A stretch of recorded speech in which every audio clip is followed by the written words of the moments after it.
Konkan series day 1।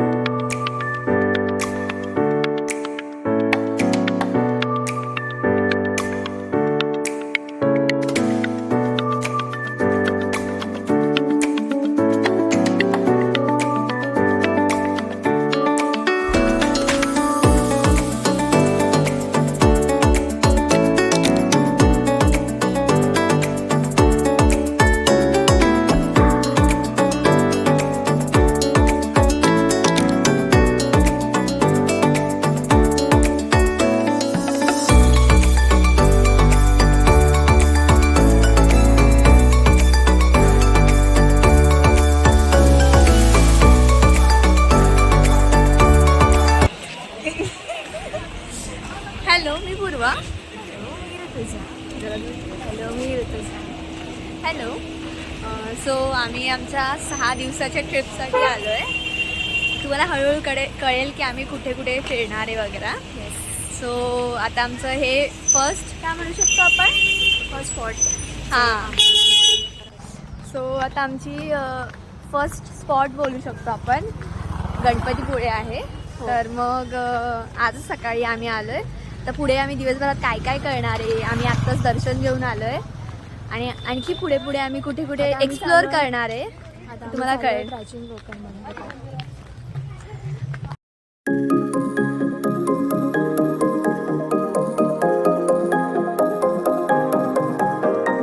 हे आमची मृणाल ताई, ही आहे धनश्री दळवी। पूर्वा दळवीची ती चढलेली कोकण महोत्सवामध्ये। कोकण महोत्सव। प्राचीन कोकणात। तर अशा प्रकारे आम्ही गणपतीपुळे मंदिरात दर्शन घेतल्यानंतर आम्ही प्राचीन कोकण बघायला गेलो। आमच्या रूमपासून प्राचीन कोकण खूप लांब होतं। तर रूमचा व्हिडिओ पण तुम्हाला पुढच्या व्हिडिओजमध्ये व्लॉगमध्ये दिसेलच। तर आमची अडल्टची तिकीट होती 50 रुपये आणि चाइल्डची 40 रुपये तिकीट होती। आणि असं आमचं फोटोशूट वगैरे चाललं आहे। तर आतमध्ये गेल्यावरती तुमच्यासोबत एक गाईड प्रोव्हाइड करतात। ते तुम्हाला खूप छान प्रकारे असं माहिती सांगतात की ही गोष्ट का ठेवली आहे, त्याच्या मागचं रिझन सगळं ते छान प्रकारे एक्सप्लेन करतात। तुम्हाला व्हिडिओमध्ये दिसेलच पुढे। आता आम्ही आतमध्ये जाऊ।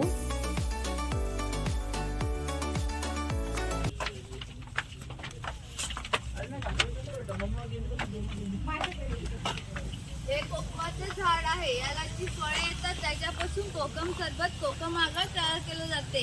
तसंच त्यांच्या बियांपासून तेल पाडले जाते। त्या तेलाचा उपयोग कॅलेजिनसारख्या क्रीम मध्ये केला जातो।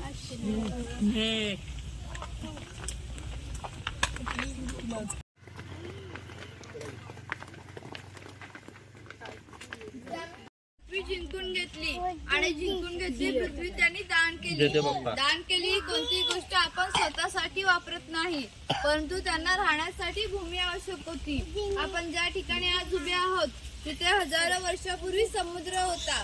त्याने त्याच्यासोबत युद्ध करून त्याला 40-50 किलोमीटर मागे ढकलले आणि सुंदर कोकण प्रदेशाची निर्मिती केली। म्हणून या कोकण प्रदेशाला परशुराम भूमी असेही म्हणतात। कोकणामध्ये लाल रंगाचा जांभा नावाचा दगड मिळतो। मसाला भाग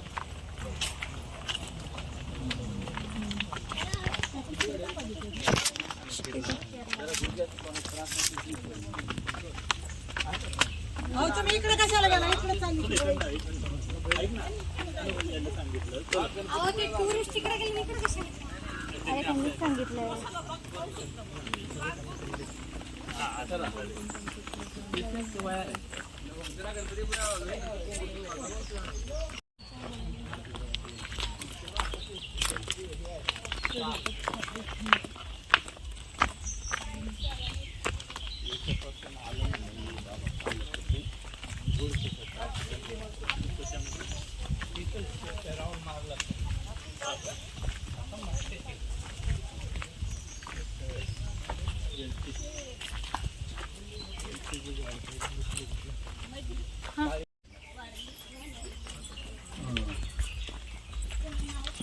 रामदेव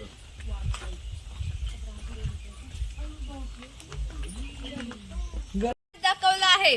कोळी समाजाची लोक समुद्राच्या इतक्या जवळ राहतात की समुद्राच्या भरतीचं पाणी त्यांच्या घराला लागून जाते. एवढी छोटी होडी घेऊन हे खोलवर समुद्रामध्ये मासेमारी करत असत.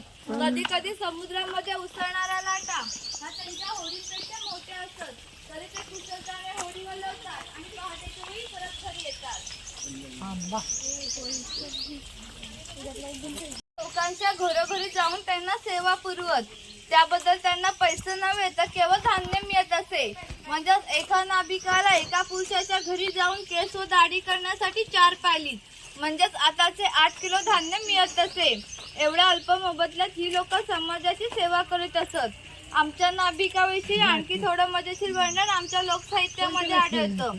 असं म्हणतात की गावातील प्रत्येक गोष्ट नाभिकाला माहीत असते आणि नाभिकाला माहीत असलेली प्रत्येक गोष्ट गावभर होते. ज्या अर्थी तुम्ही आला आहात ती गोष्ट नाभिकाला समजली, त्या अर्थी आमच्या गावाला समजली. आमचं सगळं गाव तुमच्या स्वागतासाठी उत्सुक आहे. प्रत्येकाप्रमाणे आपण खोतांच्या घरी जाऊन मग गावात फेरफटका मारू.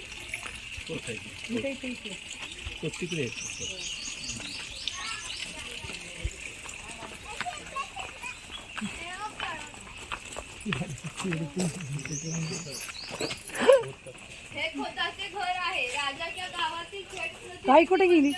ताई चल. खोत गावचे प्रमुख असत, ते जमीनदार असत, सर्वसामान्य सुखवस्तू असत. त्यांच्या बसण्याच्या लगबीवरून समजते ते कसे ऐश्वर्य जीवन जगायचे. ही खोताची बायको आहे. कोकणी स्त्रिया सुंदरी होत्या आणि शूरही होत्या, परंतु त्यांना स्वतंत्र नव्हते. माज घराचा उंबरठा ही त्यांच्यासाठी मर्यादा होती. इथे 2 खोतांची मुले दाखवली आहेत. ती आपले एक पारंपरिक खेळ सोंगट्या खेळत आहे. हाच खेळ महाभारतामध्ये धर्मराज आणि दुर्योधन यांच्यामध्ये द्यूत या नावाने खेळला गेला.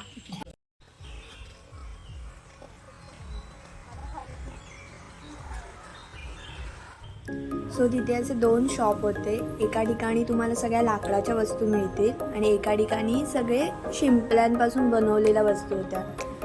तर तुम्हाला माझी शॉपिंग बघायची असेल तर मला नक्की कमेंट सेक्शनमध्ये सांगा. सो अशा प्रकारे आमचा अर्धा दिवस ते इथे संपला होता. पुढे दिवसभरात आम्ही कुठे कुठे फिरतो यासाठी तुम्हाला पार्ट 2ची वाट बघावी लागेल. तर माझा व्हिडिओ तुम्हाला आवडला असेल तर व्हिडिओला लाईक करा, कमेंट करा, शेअर करा, सबस्क्राईब करा. थँक्यू.